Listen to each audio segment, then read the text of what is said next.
Je vais vous parler ce matin, le 3 mai, de Nostradamus. Je sais que ça a été ma marotte pendant très longtemps et que j'ai consacré énormément de temps et d'énergie à ce sujet. Et actuellement, je prépare un petit travail sur Nostradamus dans le cadre d'un ouvrage plus général. Et donc, ça m'est paru utile de faire le point. Je rappelle la publication en 1990, il y a 27 ans, du répertoire chronologique nostradamique aux éditions Trédaniel par Robert Benazra sous ma direction. Et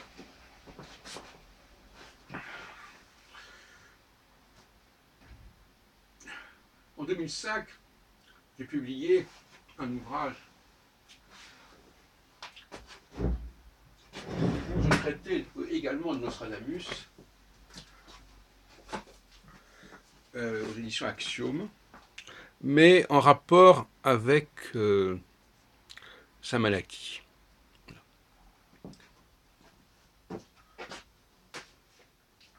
Alors, Nostradamus, ce qui frappe avec un certain recul, c'est qu'au fond, ce personnage, au départ, est un modeste médecin, astrologue. Un peu besogneux, un peu laborieux, qui publie chaque année une série de pronostics, mais complètement associés à des données astronomiques qu'il étudie de manière tout à fait orthodoxe. Quand on lit ses almanachs et ses pronostications, c'est vraiment, comme on dit, de l'astrologie selon le manuel. Et donc, comment se fait-il que ce personnage, au fond, assez limité, et qui n'a vocation ni à être prophète, ni à être poète, soit devenu un phénomène de librairie, un phénomène culturel, jusqu'à nos jours. On notera d'ailleurs que le mot prophétie n'est pas de nos jours tellement utilisé pour parler de Nostradamus. On préfère utiliser le terme centurie, qui ne veut rien dire, et qui est un terme purement technique qui signifie une division, un classement par groupe de 100 quatrains, ou autre chose. Donc, cela dit, il faut bien reconnaître que Nostradamus est un prophète, est devenu un prophète, par le biais de ces centuries, justement. Qui est l'auteur des centuries? Probablement pas directement Nostradamus. Dans le meilleur des cas, ce sont des matériaux en prose qui ont pu être recyclés et transposés sous forme de quatrains. Mais même les quatrains qui paraissent de son vivant dans ces almanachs, il y a le quatrain mensuel, hein, donc un par mois, ne sont probablement pas non plus de lui, mais sont, encore une fois, inspirés de sa prose. Autrement dit, on prend des mots de sa prose et on les combine sous forme de quatrains.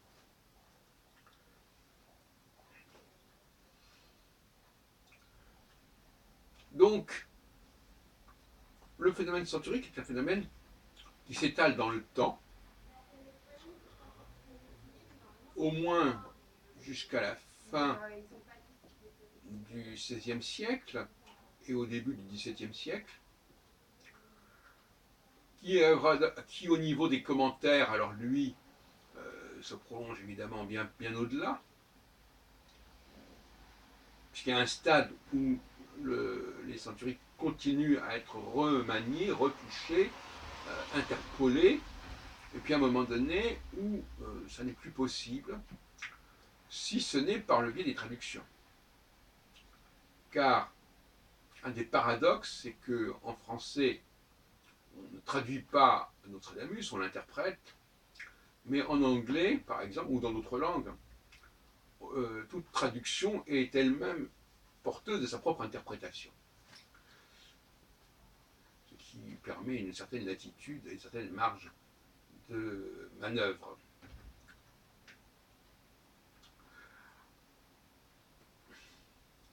Alors, en ce qui concerne les dates d'édition, il y a toute une polémique à ce sujet. Je suis au centre de cette polémique d'ailleurs, quelque part.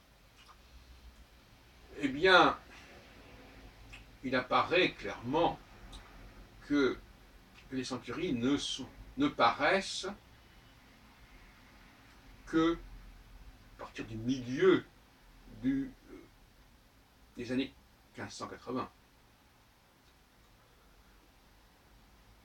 Au lendemain de la mort du dernier fils de Catherine de Médicis et d'Henri II, à savoir le duc François d'Alençon, qui ouvre une crise dynastique puisque Henri III n'a plus comme successeur, comme prétendant, que son cousin éloigné, Henri IV, qui est de religion réformée. Et qui sera d'ailleurs obligé de se convertir, comme on sait, d'où la formule Paris vaut bien une messe. Mais ça sera uniquement dans les années 1590. Donc, c'est dans les années 1590 précisément que paraissent des éditions complètes à 10 centuries. Car pendant toute la période des années 1580, sous la Ligue, il n'y a aucune édition à 10 centuries. Le Janus Gallicus de Chavigny, qui est censé être paru en 1594, englobe les 10 centuries, et par conséquent, cela montre que ces 10 centuries constituaient à ce moment-là un ensemble. Comme il englobe d'ailleurs aussi, si je me souviens bien, un certain nombre de quatrains des almanachs. Donc c'est à ce moment-là, cette même époque, que les éditions complètes des centuries se forment, se constituent.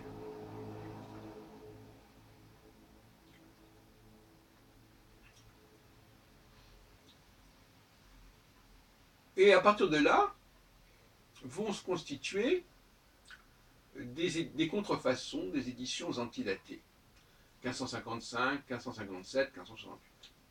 Nous avons encore un certain nombre de nos adversaires qui nous disent pas du tout, ces éditions sont bien parues, mais sous la Ligue, on a éliminé les centuries 8, 9 et 10, et on a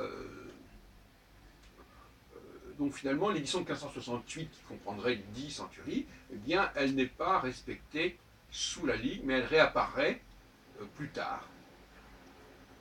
On a du mal à croire à un tel scénario.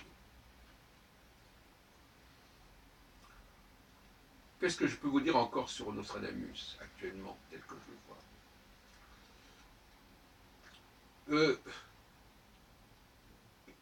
à la fin de sa vie, Nostradamus a changé de dimension, il faut le dire, pour reconnaître.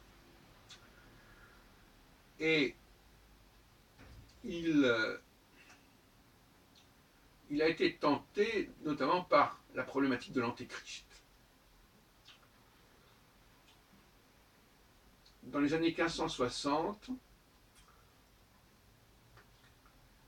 il annonce pour 1567, je crois, ou 66, 67, je rappelle qu'il meurt en 1566, l'avènement d'un personnage extrêmement, ou la naissance d'un personnage extrêmement inquiétant.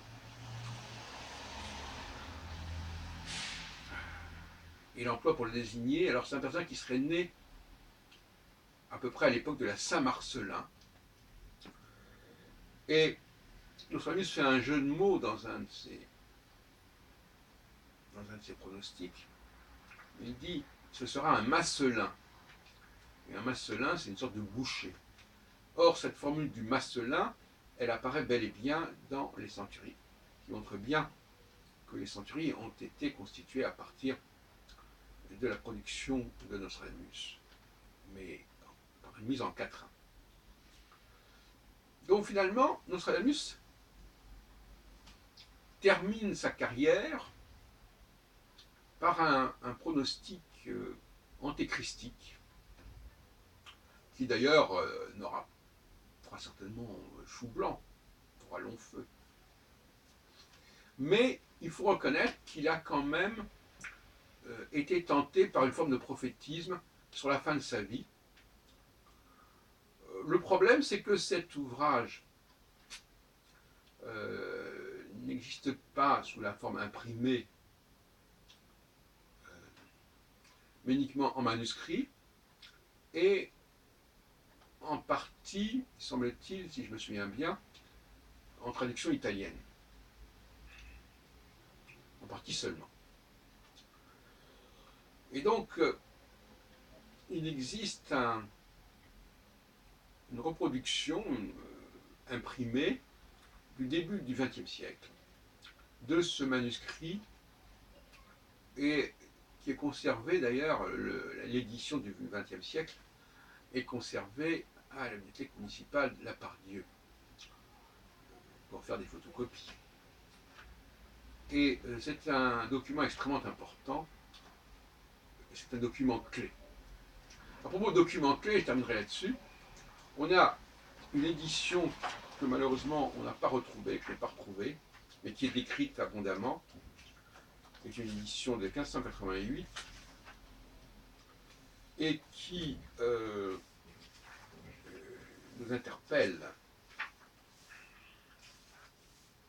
Ça s'appelle Les grandes et merveilleuses prédictions de Maître Michel Nostradamus, divisées en 4 centuries. Rouen, Raphaël du Petit-Val. Elle a appartenu à la bibliothèque Ruseau. Ruseau est mort depuis quelques années, et malheureusement, c'est le seul ouvrage dont on ne sait pas ce qu'il est devenu. Est-ce qu'il a disparu? Est-ce qu'il est actuellement dans une bibliothèque américaine? On ne sait pas. Enfin, moi, je ne sais pas. Et c'est un ouvrage très intéressant parce que c'est en quelque sorte la première mouture, même s'il a pu paraître avant 1588, la première mouture des centuries sous la forme de 4 centuries. Et ensuite, on rajoutera d'autres choses. On rajoutera des quatrains à la 4e centurie, puis on ajoutera une 5e, 6e, 7e centurie, et même la 7e centurie, on rajoutera des 6-1 si on veut, enfin, il y a tout un enchaînement d'éditions. Et le problème avec cette édition, dont on a d'ailleurs une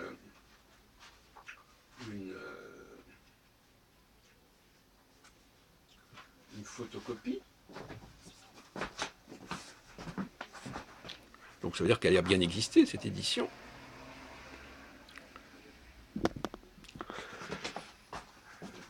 Elle est reproduite d'ailleurs dans le répertoire chronologique nostradamique dont je parlais tout à l'heure, chez Frédériel. Eh bien, quand l'édition de 1555, chez Massé Bonhomme, ne s'appelle pas Les prophéties en 4 centuries. Donc finalement, il y a un décalage. Les grandes et merveilleuses prédictions deviennent, dans l'édition La Contrefaçon de 1555, les prophéties de Nostradamus, sans préciser le nombre de quatrains, de centuries, alors qu'elle comporte bel et bien 4 centuries, cette édition de 1555. Donc là aussi, c'est un petit peu louche. Changement de nom, et alors, sans parler du changement de vignette, car la vignette utilisée pour les éditions de 1555 et 1557 est une fausse vignette qu'utilisaient dans les années 1560 les faux almanachs de Nostradamus. Donc les faussaires se sont complètement plantés Et ils ont utilisé, pour faire ancien, dans les documents de la bibliothèque dont ils disposaient, ils ont utilisé, c'est un peu l'affaire de l'arroseur arrosé, ils ont utilisé une fausse édition des almanachs de Nostradamus, parce que dès son vivant déjà, il y avait des fausses éditions, avec des quatrains qui étaient un petit peu permutés, etc. Et donc ils ont utilisé par erreur la vignette des fausses éditions de Nostradamus. Voilà, pour couronner le tout. Tout ça est parfaitement expliqué d'ailleurs par les bibliographies de Shomara et de Ben Azra, mais malheureusement ils n'en ont pas tiré les enseignements dont je parle ici.